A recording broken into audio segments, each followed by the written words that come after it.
শুভেন্দু অধিকারী এই রাম মন্দিরকে ছুতো করে নিজে একটু হনুমান সাজতে চাইছেন। উনি মাঝে মধ্যে এই হুপ হাপ করবেন, এগুলোর খুব প্রাসঙ্গিকতা নেই। অধিকারী এই রাম পুজোর আবহে হনুমান সাজতে চাইছেন। তো এখন এই ধরনের হনুমানের হুপ হাপ এ তো খুব স্বাভাবিক। এ গাছ থেকে ও গাছের ডালে, হ্যাঁ, কখনো তৃণমূল কখনো বিজেপি, উনি হনুমান সাজতে চাইছেন রাম পুজোর বাতাবরণে। গতকাল একটা টুইট করলেন যে রাম মন্দিরের উদ্বোধন দেখতে না দেওয়ার জন্য মেনটেনেন্সের কাজ হবে, এই হচ্ছে সার্কুলার। কিছুক্ষণের মধ্যে টুইট উইথড্র। কেন না, 2023 সালের নোটিফিকেশন যে 21শে জানুয়ারি থেকে কিছু কিছু এলাকায় মেনটেনেন্সের কাজ হবে, ফলে বিদ্যুৎ সরবরাহ ব্যাহত হতে পারে। 23 সালের যেটা নোটিফিকেশন সেইটাকে উনি 24-এ দিয়ে রাম মন্দির বিঘ্নিত হবে, হ্যান হবে, ত্যান হবে বলে একটা টুইট করলেন। তারপর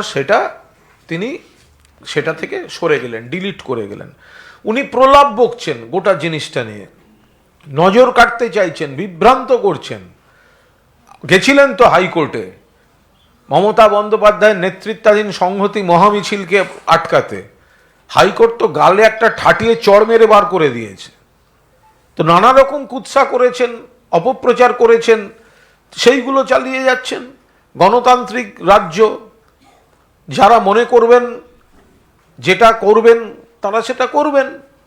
আর সেখানে মানুষ টিভিতে নানা রকম জিনিস দেখে, কেউ সিরিয়াল দেখে, কেউ খেলা দেখে, কেউ অমুক দেখে, কেউ খবর দেখে। তা এখন যদি কেউ দেখার হয় দেখবেন, তার সঙ্গে কি এসে গেল। প্রথমে বুঝতে হবে রাম ভক্ত মানেই কিন্তু বিজেপি নয়। ভগবান রামের অনেক ভক্ত আছেন, তারা বিজেপি করেন না।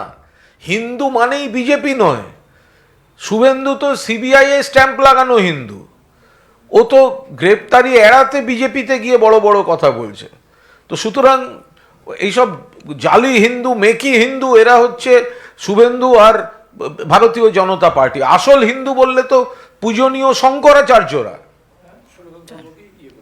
তারা যেটা বলছেন তাদের থেকে বড় হিন্দু নরেন্দ্র মোদীজি, অমিত শাহজি, জেপি নাড্ডাজি, বা এখানকার যে 4 আনা নকুলদানার মতো নেতারা বড় বড় কথা বলছে, তারা কি শঙ্করাচার্যদের থেকে বড় হিন্দু? এ হতে পারে কখনো? ইনকমপ্লিট মন্দির, প্রাণ প্রতিষ্ঠার নামে প্রহসন হচ্ছে। পূজারীরা, সেবায়েতরা বাদ, পলিটিক্যাল লোক প্রাণ প্রতিষ্ঠা করতে যাচ্ছে, শঙ্করাচার্যরা প্রতিবাদ করছেন, আর এই বিজেপি শঙ্করাচার্যদেরও অপমান করছে। তো সুতরাং শুভেন্দু অধিকারী এই রাম মন্দিরকে ছুতো করে নিজে একটু হনুমান সাজতে চাইছেন। উনি মাঝে মধ্যে এই হুপ হাপ করবেন, এগুলোর খুব প্রাসঙ্গিকতা নেই। শুভেন্দু অধিকারী এই রাম মন্দিরকে ছুতো করে নিজে একটু হনুমান সাজতে চাইছেন। উনি মাঝে মধ্যে এই হুপ হাপ করবেন, এগুলোর খুব প্রাসঙ্গিকতা নেই।